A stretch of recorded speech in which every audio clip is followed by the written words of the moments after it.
Le volume sonore d'un camion frigorifique classique oscille entre 90 et 100 décibels. Voici à présent le bruit émis par le camion prototype.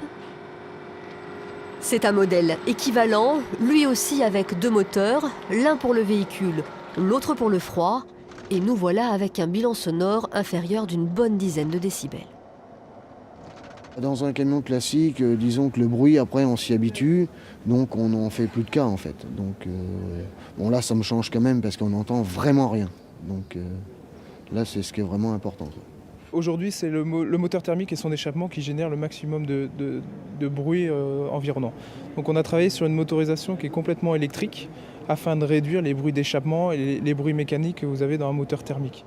L'autre intérêt majeur de l'équipement électrique réside bien sûr dans l'absence de rejets polluants. La sécurité n'est pas oubliée non plus grâce à ce dispositif de caméra placé aux 4 coins du camion.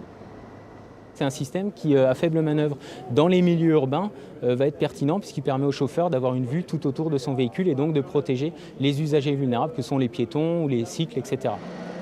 Pas moins de 13 partenaires publics et privés ont réuni dans ce prototype leur technique de pointe, la crème de l'innovation.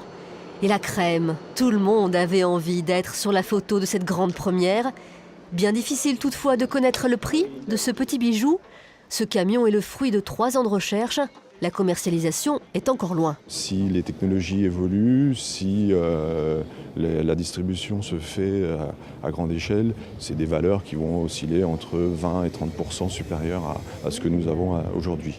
Mais nous savons parfaitement que c'est une obligation si des entreprises comme la nôtre veulent livrer les cœurs urbains. À découvrir bientôt donc dans nos centres-villes, mais pas avant 2018.